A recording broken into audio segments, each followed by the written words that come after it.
नमस्कार, BTV news में स्वागत है आपका। इस बुलेटिन के साथ मैं हूं कृष्ण कुमार और आइए इस बुलेटिन की शुरुआत करें। उससे पहले नजर डालते हैं हेडलाइंस पर। क्षेत्रीय परिवहन कार्यालय का निरीक्षण करते हुए कलेक्टर डॉक्टर इलैयाराजा टी ने लाइसेंस बनाने की प्रक्रिया में सुधार करने और कार्यालय में स्वच्छता के निर्देश दिए। कलेक्टर ने कहा, पुराने भवन को डिसमेंटल किया जाए और पुराने वाहनों की नीलामी की जाए ताकि परिसर साफ सुथरा नजर आए।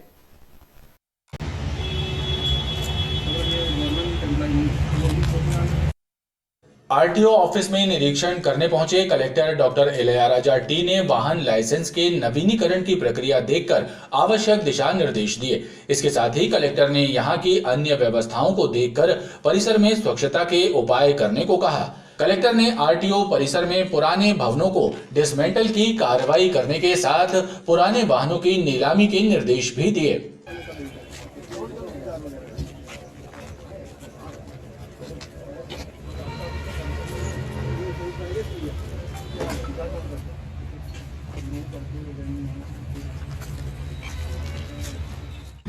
कार्यालय का निरीक्षण भी किया। निरीक्षण करने के बाद उन्होंने कुछ चीज़ों की ओर इंगित किया जिसमें सुधार की आवश्यकता है, तो उसको हम बिल्कुल तत्काल 1-2 दिन में उसका क्रियान्वयन सुनिश्चित करेंगे। निरीक्षण के दौरान कलेक्टर ने कहा कि पूरा कार्यालय परिसर साफ सुथरा नजर आए, ऐसी कोशिश हमेशा की जानी चाहिए। अधिकारी कर्मचारी संयुक्त मोर्चा ने 4 मार्च से आंदोलन करने की चेतावनी दी है। संगठन पदाधिकारियों का कहना है कि महंगाई भत्ता बढ़ाने एवं पदोन्नति सहित अन्य मांगों को लेकर पूर्व में भी शासन को मांग पत्र सौंपे जा चुके हैं, लेकिन शासन ने उनके प्रति उपेक्षित रवैया अपनाया है। अधिकारी कर्मचारी संयुक्त मोर्चा की एक बैठक आयोजित हुई जिसमें 4 मार्च से उन्होंने लंबित मांगों को लेकर आंदोलन करने का निर्णय लिया है। संयुक्त मोर्चा के सदस्यों का कहना है कि प्रदेश के विभिन्न विभागों में कार्यरत अधिकारी कर्मचारियों को 14% महंगाई भत्ता कम दिया जा रहा है, पदोन्नति नहीं दी गई है और अन्य मांगों से भी शासन को अवगत कराया जा चुका है, लेकिन शासन का सकारात्मक रुख नजर नहीं आया। कर्मचारियों को 17% महंगाई भत्ता कम दिया जा रहा है, आवास भत्ता नहीं दिया जा रहा है, मुख्यमंत्री चिकित्सा योजना के अंतर्गत निजी अस्पताल में की अनुमति नहीं दी जा रही है, कर्मचारियों को शहरी भत्ता नहीं दिया जा रहा है। भारी समस्याओं से ग्रसित कर्मचारी कल 5 बजे मुख्यमंत्री जी के नाम का एक ज्ञापन कलेक्टर जबलपुर के माध्यम से सौंपेंगे। और जो हमारी न्याय उचित मांगे हमने शासन को प्रेषित की है, उस पर जो है उदासीन रवैया अपनाते हुए और जो है कोई कार्रवाई ठीक से नहीं कर रहे, इसलिए हमें हमारे जो अधिकारी कर्मचारी हैं और जो हमारे वाहन चालक हैं वो हड़ताल करने के लिए आक्रोशित हैं। संयुक्त मोर्चा ने बताया कि उनका आंदोलन इस बार ज्यादा प्रभावी होगा। युद्ध के विरुद्ध संस्कारधानी के कुछ चित्रकार सड़क पर उतर आए। उन्होंने पेंटिंग बनाकर युद्ध की विभीषिका को प्रदर्शित करते हुए युद्ध बंद करने की मांग की, साथ ही दुनिया को संदेश देने की कोशिश की। युद्ध से सिर्फ और सिर्फ विनाश होगा, लिहाजा दूसरे विकल्पों पर चर्चा होनी चाहिए।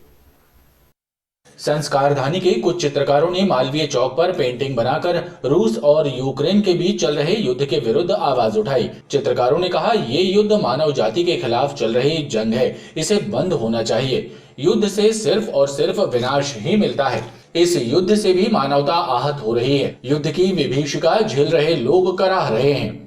पेंटिंग में शांति का संदेश दे रहे बुद्ध और महात्मा गांधी भी नजर आ रहे हैं और युद्ध का जहरीला दंश झेलती मानवता भी दिखाई दे रही है।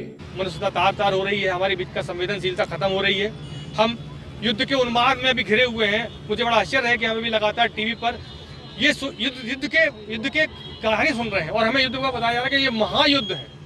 2 देशों के युद्ध को बताया जा रहा है कि ये महायुद्ध है और हमें लगातार इस ओर धकेला जा रहा है कि विश्व युद्ध क्यों नहीं बन जाए। तो हम इस तरह के सारे युद्धों के खिलाफ हैं और जो युद्ध के खिलाफ नहीं है वे निसंदेह युद्ध के साथ हैं और वे मनुष्यता के खिलाफ हैं। और जो लोग युद्ध के खिलाफ नहीं हैं वे जानवरों के समान हैं। पेंटिंग में हमारे पास 2 बिंब हिंदुस्तान के अंदर जिन्होंने लगातार शांति की बात की है, चाहे बुद्ध हो और चाहे गांधी हो। गांधी और बुद्ध दोनों मेरे जीवन में एक पर्याय की हैसियत से काम करते हैं, दोनों शांति की बात करते हैं, हिंसा की बात करते हैं और ये दोनों ही बिंब पूरी दुनिया के लिए बड़े ताकतवर हैं, जिन्होंने पूरी दुनिया को अहिंसा का पाठ पढ़ाया और मानवता का पाठ पढ़ाया। तो शांति के लिए हम इन दोनों को मेरा चित्रों में रखा हुआ है। संस्कारधानी के चित्रकारों ने कहा कि वे युद्ध के विरुद्ध खड़े हैं और शांति का संदेश अपनी पेंटिंग के जरिए देते रहेंगे। यातायात के लिए बाधक बन रहे अतिक्रमणों को हटाने के लिए ताबड़तोड़ कार्रवाई जारी है। अंधमूल बाईपास से मेडिकल कॉलेज तक 50 से ज्यादा बेजा कब्जे हटाए गए। कई ठेले टपरों को जब्त भी किया गया। जिला प्रशासन, नगर निगम और पुलिस ने संयुक्त कार्रवाई करते हुए अंधमूक बाईपास से मेडिकल कॉलेज तक आधा सैकड़ा से अधिक अतिक्रमण हटाए। कार्रवाई के दौरान 2 दर्जन से ज्यादा ठेले टपरों को जब्त भी किया गया। कार्रवाई के दौरान क्षेत्र में हड़कंप मचा रहा।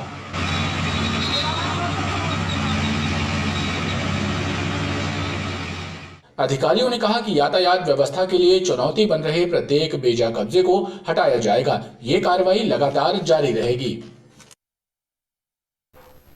जबलपुर राज्य आर्थिक अपराध अन्वेषण ब्यूरो ने नगर निगम के तत्कालीन आयुक्त, सहायक यंत्री, उप यंत्री सहित 7 लोगों के खिलाफ धोखाधड़ी और भ्रष्टाचार निवारण अधिनियम समेत अन्य धाराओं के तहत प्रकरण दर्ज कर मामले की जांच शुरू कर दी है। मामला भंवरताल एक्सटेंशन स्थित एक मकान और प्लॉट के कूट रचित दस्तावेज तैयार करने और नामांतरण से जुड़ा है। मामले की शिकायत ईओडब्ल्यू मुख्यालय में की गई थी। नेपियर टाउन भंवरताल एक्सटेंशन स्थित प्लॉट नंबर 69 के कूट रचित दस्तावेज तैयार करके उसका नामांतरण करवाने के मामले में ईओडब्ल्यू ने वर्ष 1979 के तत्कालीन निगमायुक्त के.एस. दुग्गल, सहायक यंत्री ए.के. रेजा एवं उपयंत्री बी.के. दुबे, मालती राय, नितिन पाहुजा, दीपक खत्री, विनोद प्रेमचंदानी के विरुद्ध मामला दर्ज किया है। ईओडब्ल्यू की उप निरीक्षक कीर्ति शुक्ला ने बताया कि मकान मालिक श्रीमती बलवंत कौर ने मालती रॉय को अपने मकान, जिसका रकबा 1693 वर्ग फुट था, उसमें से 900 वर्ग फुट हिस्सा बेच दिया था। बाद में मालती राय नगर निगम के तत्कालीन निगमायुक्त और उपयंत्री एवं सहायक यंत्री के साथ मिलकर कूट रचित दस्तावेज तैयार करवाए और मकान के पूरे रकबे पर लीज नवीनीकरण एवं नामांतरण करवाकर नितिन पाहुजा को बेच दिया। मालती रॉय ने झूठा शपथ पत्र पेश कर भवन अनुज्ञा अनुमति प्राप्त कर ली थी, जिसके बाद नितिन पाहुजा और दीपक खत्री एवं विनोद प्रेमचंदानी ने मकान तोड़कर दोबारा निर्माण किया। मालती माला राय जब यह मकान बेच चुकी थी, उसके बाद भी भवन अनुज्ञा की उसने नगर निगम से अनुमति प्राप्त की, जिसमें 12.5% की स्टाम्प शुल्क राशि का शासन को नुकसान हुआ है और क्षति कारित की गई है।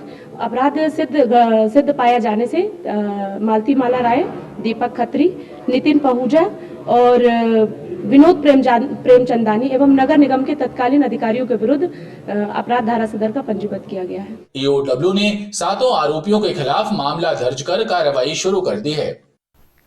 यूक्रेन में फंसे भारतीय छात्रों को वापस लाने के लिए केंद्र सरकार के प्रयासों को नाकाफी बताते हुए एनएसयूआई कार्यकर्ताओं ने मालवीय चौक पर अर्थी जुलूस निकाला। इस दौरान पुलिस एवं कार्यकर्ताओं के बीच झूमाझपटी भी हुई। एनएसयूआई कार्यकर्ताओं ने प्रधानमंत्री का अर्थी जुलूस निकालकर विरोध प्रदर्शन किया। इस दौरान अर्थी छीनने को लेकर पुलिस कर्मियों और कार्यकर्ताओं के बीच भी हुई।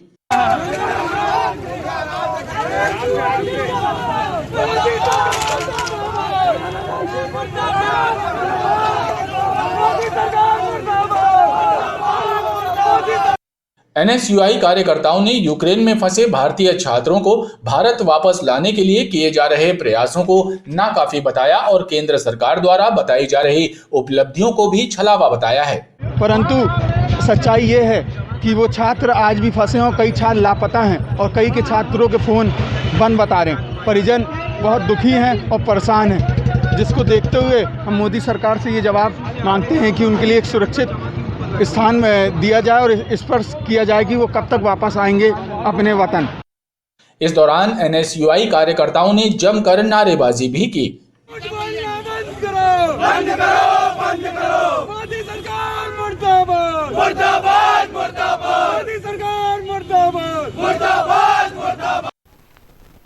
गड़ा धन निकालने के नाम पर बेलबाग निवासी 3 महिलाओं को एक महिला तांत्रिक और उसकी साथी ने 40 लाख की चपत लगा दी। ठगी की गई महिलाओं ने बेलबाग थाने में शिकायत दर्ज कराई है। बेलबाग निवासी मंजुला समद ने रिपोर्ट दर्ज कराई है कि उसके पनागर स्थित मकान का सौदा करने के लिए उसकी परिचित किरण सोनकर से चर्चा की थी।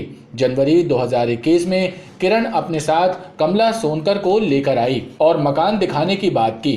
पनागर स्थित मकान देखने के बाद कमला ने उसे बताया कि इसमें गड़ा धन है जिसे निकालने के लिए पूजा करवाना होगा और कमला एवं किरण के द्वारा मंजुला और 2 अन्य महिलाओं से पूजा के नाम पर लगभग 40 लाख के जेवर हड़प लिए। तो पूजा पाठ कराते कराते पूजा पाठ के नाम से इसमें सोना तुमको मिल जाएगा, जितना मिलेगा दे देंगे, ऐसा करके इनसे थोड़ा थोड़ा करके इनसे 40 लाख रुपया इन लोगों ने ले लिया। ले करके इनने मकान भी नहीं दिया और इससे पैसा को इनने बेईमानी पूर्वक लेकर पैसे को हड़प कर लिया, जिसमें इनके खिलाफ 420, 120B और 34 ताजीरात इनका प्रकरण पंजीबद्ध हुआ है, जिसकी विवेचना की जा रही है। बेलबाग पुलिस ने मामला दर्ज कर किरण और कमला सोनकर की तलाश शुरू कर दी है। और आइए अब एक नजर डालते हैं मौसम पर। मौसम वैज्ञानिकों के द्वारा जबलपुर के मौसम में बदलाव होने की संभावना व्यक्त की जा रही है। मौसम विभाग से मिली जानकारी के अनुसार संभाग के कई स्थानों में हल्की वर्षा होने की संभावना बनी हुई है। मध्य प्रदेश में ऊपरी हवा का चक्रवात बनने की वजह से जबलपुर के मौसम में भी बदलाव देखा जा सकता है।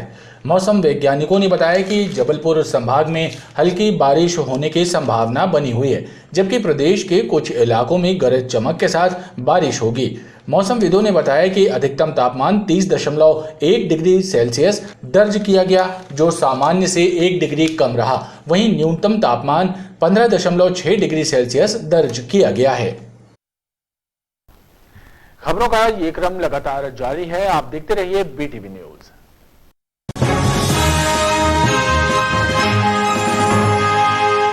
अम्बे रेगजीन स्टोर्स एवं सीट कवर, जहां उपलब्ध है आर्टिफिशियल घास मात्र 35 रुपए स्क्वायर फुट, 4 व्हीलर में लगने वाली मेटिंग एवं डोर मेट मात्र 35 रुपए स्क्वायर फुट, 4 व्हीलर की सीट कवर